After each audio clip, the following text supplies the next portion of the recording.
To discuss that a bit further, we're joined by Stephen Landman, writer and radio host, who's joining us now via Skype from Chicago. Mr. Landman, thanks a lot for joining us now. I want to ask you about that line that SAS and MI6 agents are getting ready to help armed gangs if civil war erupts in Syria. Now, do you think that these agents will really wait for civil war to erupt in Syria, or are they just planning for something on their own anyhow?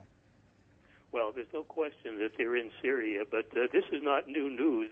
There may be new information about this, but back, I believe, in February, I wrote that U.S., U.K., and other special forces, Western, probably Qatari special forces, were on the ground helping these militants, these insurgents, these killer gangs.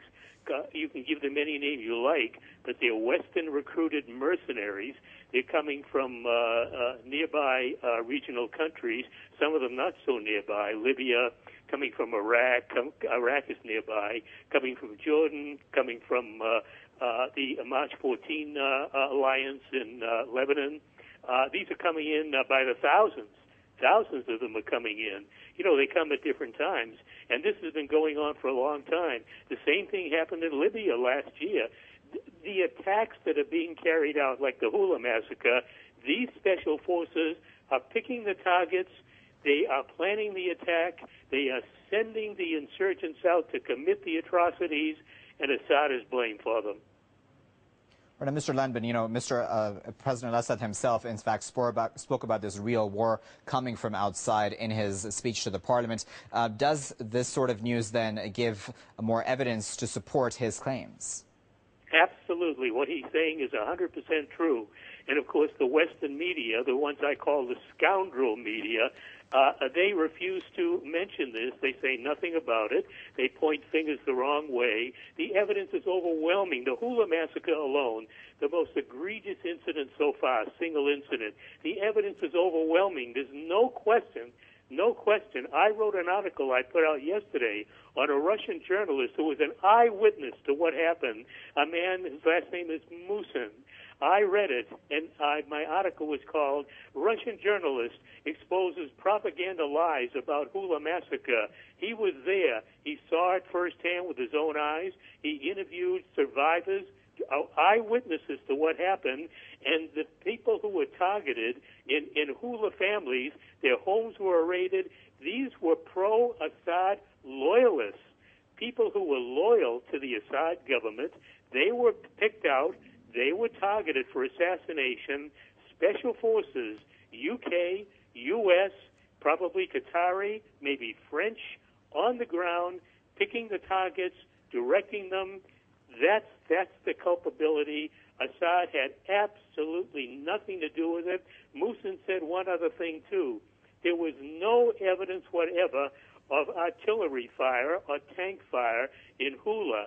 There were no damaged buildings. There were no craters on the ground. There was nothing whatsoever to indicate artillery shelling or tank shelling went on. It was a complete fabrication. This was a Western-initiated attack using these armed killers to do it. So, Mr. Landman, I'm curious to know then, why is the West holding back on then calling out an all-out war then against the Assad government if they're already carrying out attacks within Syria? I think it's coming. I honestly think it's coming. I've followed the rhetoric since last year. I can feel it heating up. We saw it before. We saw it last year in Libya. We saw it against Iraq, the so-called weapons of mass destruction that didn't exist. It's going on against Syria now. The intensity gets greater and greater. The megaphone comes from the major media, mainly the U.S. major media. Everything from television that has the most effect, from CNN, from Fox News, but the New York Times does this. The Washington Post does this.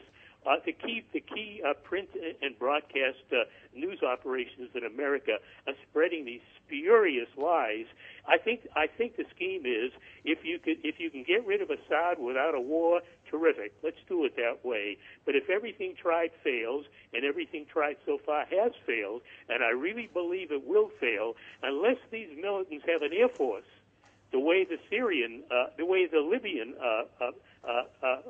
gangs had an air force, they're not going to get rid of Assad. Assad is too strong militarily. So I think there will be direct Western intervention. There may be bombing. Right. And there's no question that Washington is orchestrating everything. This is a Washington operation. Okay, I do apologize for cutting you off there, Mr. Landman, but it seems that we have run out of time. That was Mr. Stephen Landman, writer and radio host, joining us via Skype from Chicago. Mr. Landman, we do appreciate your insight here on Press TV.